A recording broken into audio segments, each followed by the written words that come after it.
It was a hot and noisy morning in the town of Nlende. The red dust danced in the air as traders shouted prices, cars honked without end, and loud talking drums echoed from nearby stalls. The market was bursting with life. Women balanced baskets.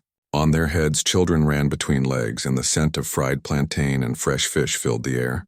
Slowly, a white van rolled into the square. On top of it stood two young men holding megaphones, shouting, "Good morning, mothers and daughters of Nlende. We are back again. Oh, yes, oh, it's time. Anago Women's Empowerment Center has returned. Come and change your story." The van stopped in front of the big Iroko tree. Men and women in bright orange shirts jumped down, handing out leaflets and calling to the crowd. "Do you want your daughters to fly abroad, Anne? Don't say you weren't told. Oh, this is your golden chance. Anago Empowerment Center is open for registration." Heads turned. Traders paused from their yam and fabric stalls. Women looked at each other and whispered, "This Madame Ajoki is really trying, oh." One woman muttered as she adjusted her wrapper, "You remember her daughter, Morayo? She went through this same program and now look, her mother lives in a big house." "Ah, true," another woman chimed in. Madame Ajoke stopped selling bitter leaf and built a new compound. Her daughter sends her dollars now. Not far from the market, a loud voice rose above the morning noise. "Yejide, Yejide, where is this girl hiding again? Come out here, now. A slim teenage girl stepped out of a small house wearing a faded yellow dress. Her face looked tired. "Yes, Mama. I was fetching water." "Fetching what? Did you not hear the announcement? The Anago Center is back. Go and register immediately." "Mama, please, I don't want to go. I want to finish school." "Finish what? Are you mad? Do you know how many girls like you have changed their lives? Morayo is sending her mother foreign money. You want to stay here and waste? If you refuse, I'll stop paying your school fees," Yejidi sighed. "Okay, Mama, I'm going." "Good, now go and change your clothes, hurry." Blessings passed some children and they still complain. All around the town, similar conversations played out. Some daughters jumped with joy, dreaming of flying in planes and seeing new lands. Others, like Yejidi, dragged their feet, unsure of what the program truly meant. The path to the town hall was crowded. Mothers and daughters walked side by side. Hope danced in their eyes. At the entrance, the Anago Center team handed out forms with big smiles. "Welcome. You are making a wise decision. Come in. Smile for your future." Inside the hall, wooden benches were arranged in rows. At the front, a large banner showed Madame Ajoke in a royal blue lace gown, microphone in hand, smiling like a queen. "Ah, may Olodumare bless this woman," one mother whispered, staring at the banner. Yejidi stood in line, her mother's words ringing in her head. Around her, mothers prayed silently. "Oh, Chineke, please let my daughter shine.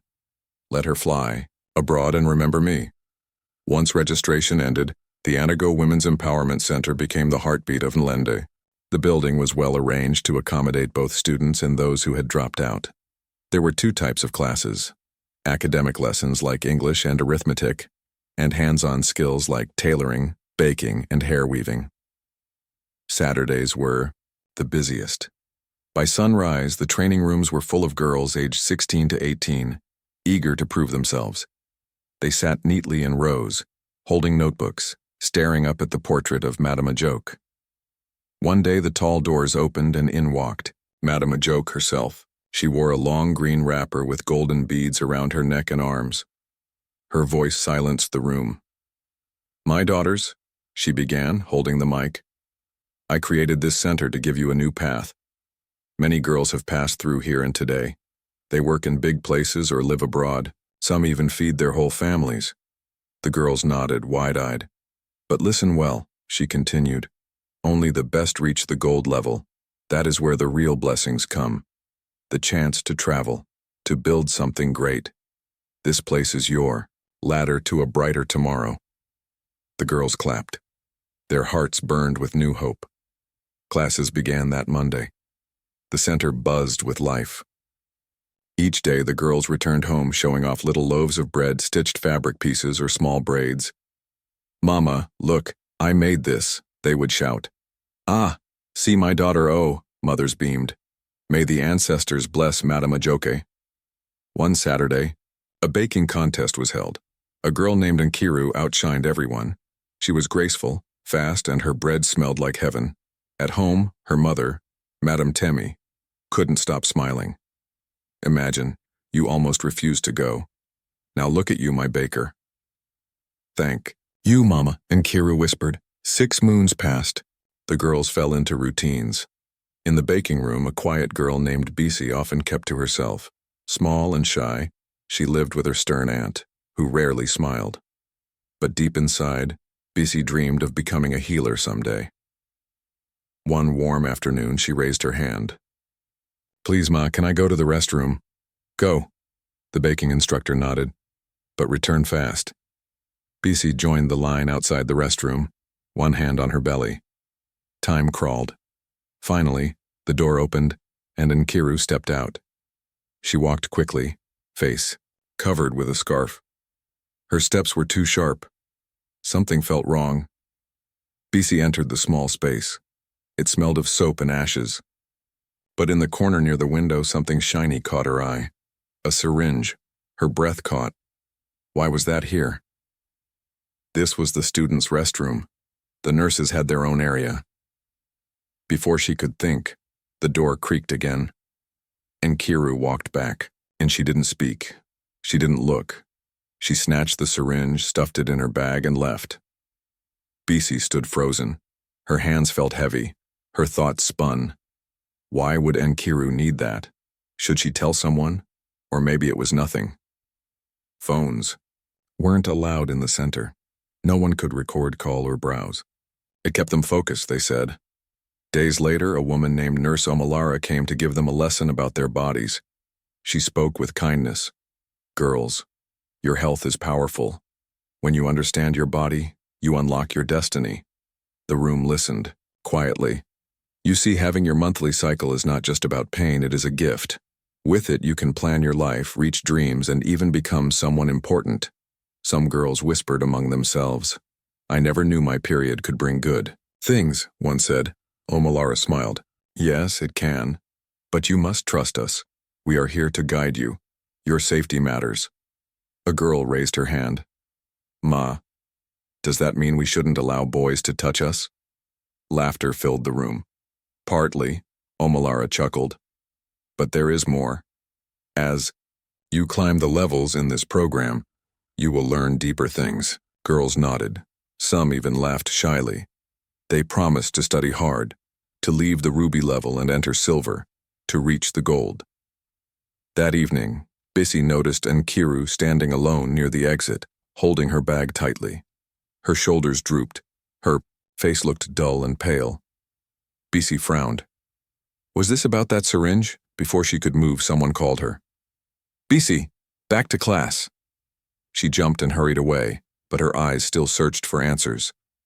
A few days later, Bisi pretended to sleep. On her desk, nearby, 2 girls whispered, Is your red moon flowing properly this month? Yes. Those pills work. My mom helps with the injections too. Bisi's eyes opened slightly. Pills? Injections? When I reach abroad, my mama will scream with joy. The other girl giggled. Bisi sat still, her heart racing. Something wasn't right. Later that week, she found herself back at the restroom. From inside, she heard quiet sobs. It was a girl named Adeze. She was whispering into a small phone. It's not my fault, Mama. I tried. But it doesn't come regularly. Please don't be angry. When she hung up, Adeze looked up and gasped. I won't say anything, Bisi said softly. My lips are sealed. Adeze paused, her eyes filled with fear. Then, in a whisper, she said, They're going to remove me from the program because of my period. Bisi blinked. What do you mean? They monitor us. They give us things to make our cycles regular. They said we must be ready. But they never explain ready for what. Her voice broke. If we tell anyone, they'll hurt our families. They said so. Even Madame Ajoke warned me. Bisi's hands turned cold. Don't worry, she whispered. We'll stay strong. I'll protect your secret. And so the truth sat like a stone between them. Heavy, silent, dangerous. But the story of Anago Center was only just beginning. As the sun dipped low over the rooftops of Nlende, the whispers at Anago Center grew louder. One afternoon, Bisi sat quietly under the neem tree, her thoughts spinning. She had overheard something strange. Nkiru and a friend had whispered about leaving the country for good. "Once I reach the gold level, I'm gone," Nkiru had said. No looking back. Bisi's chest felt tight. Why did injections and pills have anything to do with going abroad? Few days later, while looking for flour in the storehouse, she heard muffled sobs. She followed the sound and saw Sandra in a dark corner, whispering into a tiny phone. "Mama, I tried. I really tried. It's not flowing the way they want," Sandra cried. Tears streamed down her cheeks. Bisi froze, not wanting to intrude, but Sandra spotted her. The call ended. Sandra wiped her face and whispered, "Don't say anything, please." Bisi nodded. "I swear I won't." Sandra's eyes darted nervously. "It's Madame Ajoki. She wants me out." Bisi blinked. "Why?" "It's my moon time. It doesn't come on schedule. At silver and gold level, they monitor everything. The doctor gives pills and injections to make us ready." "But ready for what?" Tears filled her eyes. "They said if I tell anyone, my family will suffer. One nurse told me she'd finish my people if I ever talked." Bisi's hand turned cold. Sandra looked down. "I can't stop now. My whole family is counting on me." Bisi took a deep breath and steadied her voice. "We'll watch each other's backs. You're not alone." Weeks passed like shadows across the wall. The girls in higher levels grew weaker. Their faces turned pale, their steps slower. Even Nkiru, once so bright, looked dim. Then one morning, during baking class, a girl screamed. A classmate clutched. Her belly stumbled forward and collapsed, vomiting as she hit the ground. Chaos broke out. "She's fainting," someone shouted. "Help!" Teachers rushed in. They lifted the girl and carried her out. Minutes later, Madame Ajoke entered, her face calm. "Daughters, relax," she said. "She fainted because of pain and poor eating. That's why I bring nurses to teach you about health, you see now?" She sighed. "It will cost money to treat her, but she is my child. I will help." The room calmed a little. Some girls returned to their dough. Others stared at the empty spot where the girl had fallen. Bisi's thoughts ran wild. Was it truly just pain? Or was Sandra right? That evening, Bisi noticed a few girls being taken out of class. They stepped into long black cars and returned near sunset, holding fancy bags but saying nothing. These same girls no longer joined regular lessons. They had their own tutors in closed rooms. "Have you seen how they act?" Bisi whispered to Sandra. Sandra frowned. "They don't talk to anyone. Why are they so different?" A few days later, the parents were invited to the center. The town hall sparkled with bright cloth and flowers. It looked like a festival. Parents sat in the back. The girls were arranged in neat lines. Madame Ajoki stood proudly. "Today we celebrate success. These girls," she pointed to 10 smiling faces, "have earned scholarships to study abroad. Let us applaud their hard work." The girls wore matching sashes. "Ambassadors of Progress," the sashes read. They held certificates and bowed politely. The hall erupted in cheers, but Bisi felt uneasy. Sandra leaned close. "Something isn't right." Bisi nodded, but the noise drowned their doubts. That night, Bisi's aunt cornered her in the kitchen. "You see those girls going abroad?" she said. "You better work hard. I can't send you to school forever."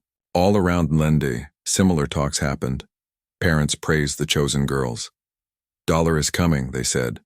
"Blessed children." But under the mango tree, Sandra whispered, "Maybe we're missing something. Maybe those girls know a secret." Bisi frowned. "You mean the pills?" "Yes. Maybe we should try. Nurse Omalara said our periods are our power, right?" The next morning they went to the clinic. The air smelled of disinfectant. Omalara smiled kindly. "Bisi, Sandra, how are you?" They exchanged nervous glances. "Ma, we wanted to ask about..." Our cycles. Omalara raised an eyebrow. Go on. Sandra spoke up. You said understanding our bodies can open doors, but what if our cycle isn't regular? Omalara folded her hands. That's okay. We can help. Small treatments. Safe. Nothing harmful, BC whispered. How long does it take? Not long, the nurse said, but you must be patient and committed.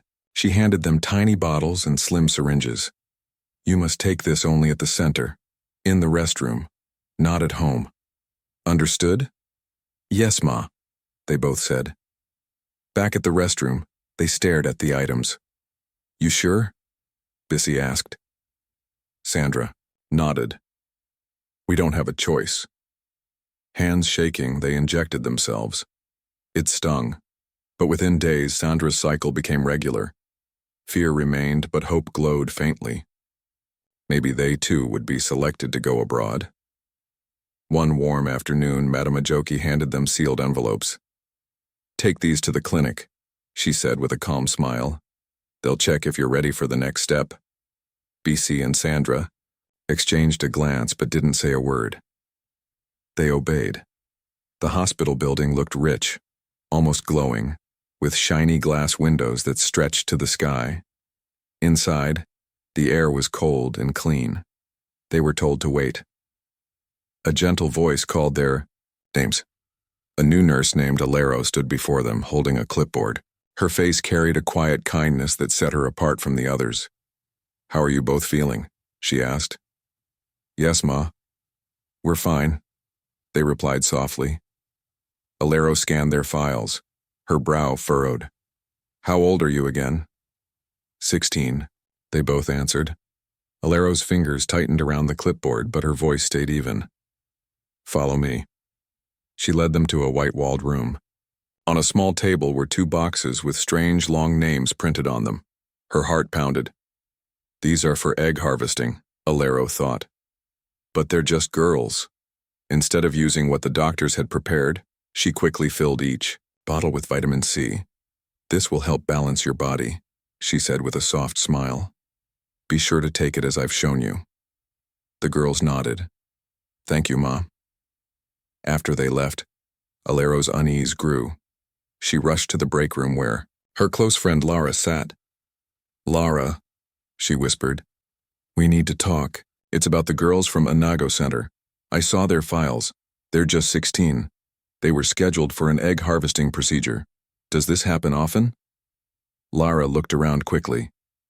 Not here, she said. Come. They climbed into Lara's car and drove to a quiet street corner. Lara parked and turned off the engine. Her eyes were heavy. You should stop asking questions, she said. Why? They're minors. This is illegal. Alero snapped. Lara sighed. I don't agree with it either. These girls have no clue what's happening. They think it's routine health checks or part of their training, but it's not. Rich people, people who can't have children, they buy the eggs, big money, and it's all hidden. Alero's stomach turned. The girls don't know? They have no idea. They think their periods are being regulated to get scholarships or jobs abroad. But this is something darker. We are told not to say a word. Alero clenched her fists. Then we should report it. I've tried. Lara's voice cracked. They nearly fired me. These people are powerful. They can ruin lives. If you speak out, you could disappear. Alero leaned back, breath shallow. The car felt like a trap. That night, sleep didn't come. Images of the girls haunted her. By morning, she picked up her phone and called her brother. Eric, please, she said, voice trembling. I need your help. Eric, a special agent based abroad, answered quickly. What's wrong? It's the hospital. They're harvesting eggs from underage girls. These girls think it's part of their future training. Their parents don't know. No one knows. And it's huge. Eric let out a long breath. Alero, you're not the first to say this. We've been investigating similar cases. Hospitals, nonprofits, schools. It's a whole network. But it's hard to catch them. We need solid evidence. I'll get it, she said firmly. Be careful, Eric warned. Start with files, payment records, anything that links the girls to the buyers. Once we have that, we can take action. The next day, Alero moved like a shadow. She used her position as a senior staff member to access a secret database hidden in the hospital system. At night, when the halls were empty, she sat at her desk, her fingers trembling. She searched for hours, and what she found broke her heart. There were hundreds of files. Young girls aged 13 to 17. Some had completed the process. Others had suffered, wombs removed, bodies damaged. Some even died. Every file was a silent scream. She found payment, trails too. Big transfers from unknown accounts. Letters with fake medical terms sent to parents pretending the procedures were safe. Alero's eyes blurred with tears. "Oh God," she whispered. "This is bigger than I imagined." She copied the files onto an encrypted flash drive and hid it in her shoe. Then she called Eric again. "I got it," she said. "Names, documents, payment proof. Some of these girls didn't survive." Eric's tone shifted. "You did well. We're close. My team has traced similar patterns in other countries. Some of these clinics even pose as charities." "So what now?" she asked. "For now," he said, "protect the girls you've already treated. Tell them to stop the injections. We're building a case, but we need time." Alero hesitated, "But they trust the center. They believe we're helping them. How do I convince them?"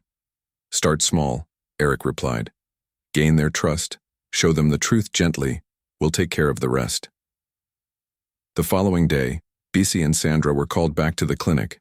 They walked into the room with forced smiles. Nurse Alero greeted them warmly. "Come in, girls. It's just a follow-up. You're doing well, right?" "Yes, Ma," they answered in unison. Alero glanced toward the corner of the ceiling and then leaned in, whispering, "Smile. We're being watched. Don't look back.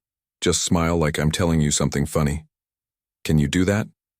They nodded, their mouths stretched into uneasy grins. "Now, have you been taking the injections they gave you?" "Yes, Ma." Alero's voice dropped lower. "Listen carefully. Those injections aren't for your health. They're for something called egg harvesting." Sandra frowned. "What does that mean, Ma?" Alero kept her expression cheerful. "It means your eggs are being taken and sold to people who can't have children. But for girls your age, it's dangerous, very dangerous." Their hands trembled, but they held their smiles. "You have to trust me. Stop taking the injections. Don't talk to anyone at the center, not even your parents. These people are powerful. They won't hesitate to hurt you or your families." Bisi swallowed. "But why would they do that?" "To make money," Alero whispered. "Do you remember a girl called Unini?" Sandra nodded. "Yes, everyone said she got a scholarship and left the center. She didn't," Alero said sadly. "She died during an egg harvesting operation. They lied to her family, even forced her mother to move away." Alero turned her desk file around. "Look." The girls leaned forward, pretending to admire something. On the page, medical notes, a death certificate, and payment receipts. Sandra's throat dried. "So, everything about her was a lie?" Alero nodded. "And that's why I'm telling you, pretend these new pills I give you are the same. They're just vitamins. If anyone asks, smile and say, 'I'm doing fine.' You must not draw attention." The girls took the bottles from Alero's hands. They nodded and rose slowly to leave. As they stepped into the hallway, Bisi whispered, "Do you think she's telling the truth?" "I don't know," Sandra said. "But you saw the file. That can't be fake." From her window, Alero watched them go. Her stomach twisted. She had done what she could, for now. Far away, Eric and his team were working nonstop, digging into documents, making phone calls, chasing leads. They found a breakthrough. One mother, brave, broken, agreed to speak. She sat in Eric's office, wiping tears. "Madame Ajoke told us our daughter would study abroad, that she'd make us proud. We believed her," she said. But it was all a lie. She killed my daughter and destroyed our family. Eric leaned forward. What did they say about her death? They said she died in a plane crash coming home. They even gave me a newspaper article. Do you still have it? Yes, the mother said, pulling it from her bag. Here. Eric took it. Thank you. We'll find the truth. E. turned to an agent. Find the journalist who wrote this. Now. Hours later, the journalist was tracked down. Nervous and sweating, he confessed. The story was fake. I was paid to print it. Eric's team continued digging. They reached out to international contacts, leaders in several African countries. They shared the documents, photos, names, procedures. Every file screamed of pain. Arrests began. Hospitals, clinics, fake charities, all part of the chain. Back home, Eric called the president of Nigeria. He laid the facts before him. Every document, every lie. The president clenched his jaw. Launch an investigation now. That evening, a broadcast lit up every screen. My fellow Nigerians, the president began. A wicked scheme has been uncovered. Our daughters were deceived, exploited, abused. The criminals behind this, including Madam Ajoke, are being hunted. Justice is coming. The nation erupted. Across Nlende, in markets and homes, shock turned to rage.